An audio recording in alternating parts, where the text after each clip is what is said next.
ರಾಜಕಾರಣದಲ್ಲಿ ನಾಯಕತ್ವ ಬದಲಾವಣೆ ಮತ್ತು ಗೊಂದಲಗಳ ಕುರಿತು ಚರ್ಚೆ ಜೋರಾಗಿರುವ ಬೆನ್ನಲ್ಲೇ ಮಾಜಿ ಸಚಿವ ಕೆಎನ್ ರಾಜಣ್ಣ ಸ್ಫೋಟಕ ಹೇಳಿಕೆಯನ್ನ ಕೊಟ್ಟಿದ್ದಾರೆ. ರಾಜ್ಯ ಸರ್ಕಾರದ ಕಾರ್ಯವೈಖರಿ ಮತ್ತು ಪಕ್ಷದ ಭವಿಷ್ಯದ ದೃಷ್ಟಿಯಿಂದ ಹೈಕಮಾಂಡ್ ತಕ್ಷಣವೇ ಮಧ್ಯಪ್ರವೇಶಿಸಿ ಗೊಂದಲ ನಿವಾರಿಸಬೇಕು ಎಂದು ಒತ್ತಾಯವನ್ನ ಮಾಡಿದ್ದಾರೆ. ಇನ್ನು ರಾಜ್ಯದಲ್ಲಿ ನಮ್ಮ ಸರ್ಕಾರವಿದೆ, ಇನ್ನು ಕ್ರಿಯಾಶೀಲವಾಗಿ ಕೆಲಸ ಮಾಡಬೇಕಾಗಿದೆ.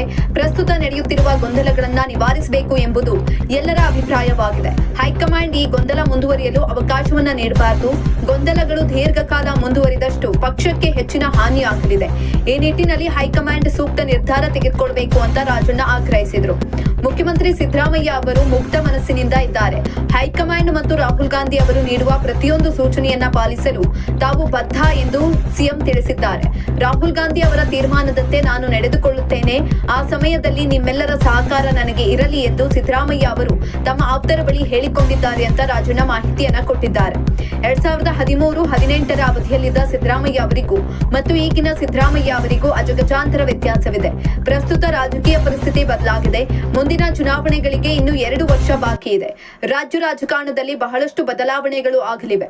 ಬಹಳಷ್ಟು ನೀರು ಹರಿಬೇಕಾದ ಸಮಯವೂ ಇದೆ.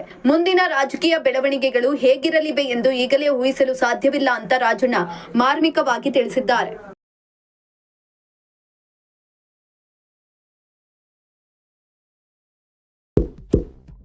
ಇಂತಹ ಇನ್ನಷ್ಟು ವಿಡಿಯೋಗಳಿಗಾಗಿ ಲೈಕ್ ಮಾಡಿ, ಫಾಲೋ ಮಾಡಿ, ಶೇರ್ ಮಾಡಿ.